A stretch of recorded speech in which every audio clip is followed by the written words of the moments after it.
Bom, agora nós vamos trabalhar com o texto na página 81 do nosso livro, tá? Conta um pouquinho da história dos números. Vamos lá? Então ele começa dizendo que os números não podem ser atribuídos a uma única pessoa ou civilização. Realmente, a gente não sabe se foi quem inventou, não foi uma pessoa nem uma civilização única, foi um conjunto de ideias. A utilização dos números faz parte de um processo histórico da humanidade e o seu surgimento ocorreu por causa da necessidade das pessoas de contar o objeto, e aqui a gente tem a primeira observação importante. Os números surgiram porque eu precisei contar objetos. Beleza? Ok. O homem pré-histórico usava os próprios dedos. Opa, isso aqui também é interessante. O homem usava os dedos para contar.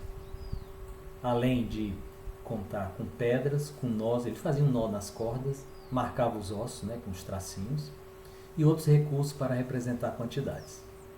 Nessa época, ainda não havia sido criada a escrita, e por isso não era possível representar as quantidades observadas por meio de símbolos. Lógico, não tem escrita, não tem símbolo. A ideia da contagem do homem pré-histórico estava relacionada à representação de conjuntos concretos específicos. Opa! Isso aqui também é importante. Ó. A ideia de contagem está relacionada a conjuntos concretos específicos. Ou seja, ele só se interessava em contar se algum conjunto existisse. Aí ele deu aqui uns exemplos. Ó. Dedos, ele pode contar 5 dedos, 10 peixes, 7 vacas. Então ele precisava ter um conjunto concreto. Então a abstração não existia ainda. A ideia de contagem do homem pré-histórico relacionava-se exatamente à representação desses conjuntos específicos. Tinha que existir um conjunto para poder contar. Fora disso, não tinha como contar. Era assim que começava. Deixa eu apagar aqui para subir essa página, né? Muito bom. Deixa eu sair daqui também, que é melhor. Então, olha só.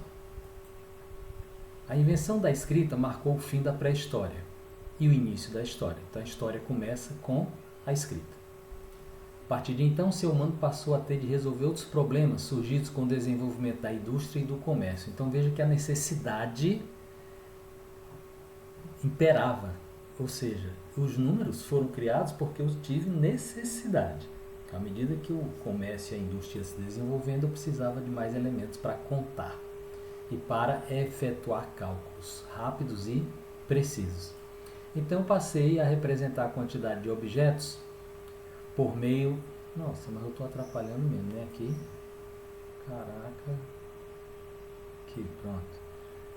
Por meio de símbolos. Então, esses símbolos são denominados algarismos. Olha aqui os símbolos que nós usamos hoje, de 0 até 9. Eles são usados para representar o nosso sistema de numeração, que é um sistema de numeração decimal. Por que decimal? Porque eu tenho 10 símbolos. O 0, do 1 ao 9 são 9 símbolos, com mais o 0, 10 símbolos.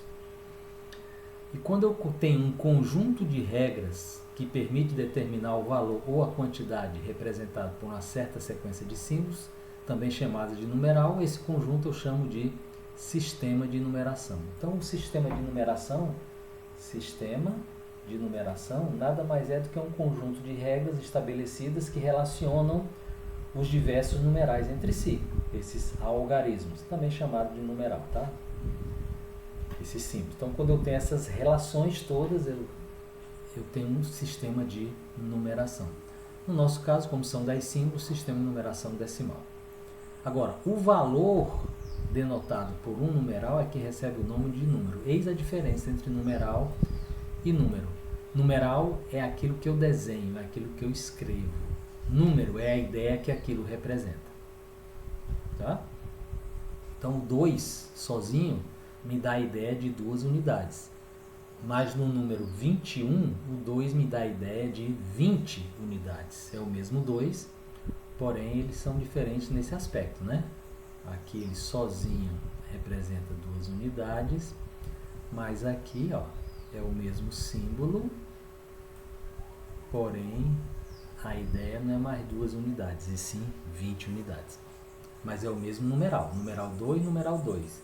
Mas o número aqui é 2 e o número aqui é 20, certo? Essa é a diferença básica entre número e numeral. Vários povos da antiguidade criaram o próprio sistema de numeração. E em geral esses sistemas havia uma grande dificuldade, que era fazer conta. É difícil fazer conta com a numeração romana. Já com o nosso sistema de numeração decimal é bem simples, né? Isso ocorreu apenas por volta do século III. Os romanos criaram um sistema de numeração mais prático e eficiente. Porém, apesar de ter sido utilizado por muitos povos, eles continuavam com o problema de fazer conta, né? Efetuar alguns cálculos. Era complicado realmente, né? Se tiver algum momento posteriormente, a gente mostra para vocês como é que faz conta com o algarismo romano. É chato mesmo. Ok. Então, esse sistema que nós usamos hoje surgiu lá na Índia, certo? Foi criado na Índia e divulgado pelos árabes. Por isso que ele se chama Indo de Índia, arábico de árabe. Ele foi inicialmente representado com 9 símbolos. Estranho, né? O 0 é o primeiro número, porém ele só apareceu por último. Antigamente só existia do 1 ao 9. Aí foi criado o símbolo para representar a ausência de número, ou seja, a posição vazia. Aí criou-se o 0, que foi inventado 1800 anos na Índia. Os babilônios, os gregos, os maias, os chineses já tinham a noção da necessidade de um símbolo especial para marcar a posição correta dos números. Mas na Índia que se compreendeu que o 0 não era só para marcar posição de número, em absoluto. Ele também representava um número. Essa foi a grande sacada dos hindus, né? O 0 como um número fundamental. Então, com a introdução do 15º símbolo, que é o 0, né, o nosso sistema de numeração decimal ficou completo. E com essa representação, os cálculos puderam ser feitos de uma maneira muito mais fácil. Por quê? Porque existiam as regras do sistema de numeração. Tá legal? Aqui o autor nos dá alguns exemplos dos sistemas de numeração antigo. E aqui eu quero fazer uma correção. Esse sistema aqui, ó, não é romano, não mesmo. Esse sistema é o sistema maia. Aqui houve um erro de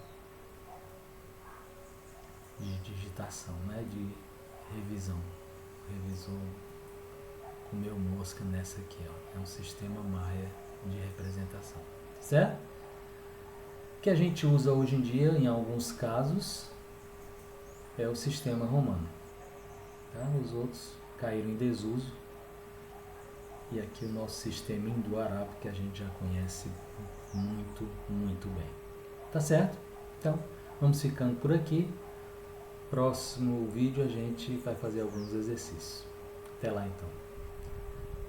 Deixa eu ir embora. Tchau, tchau.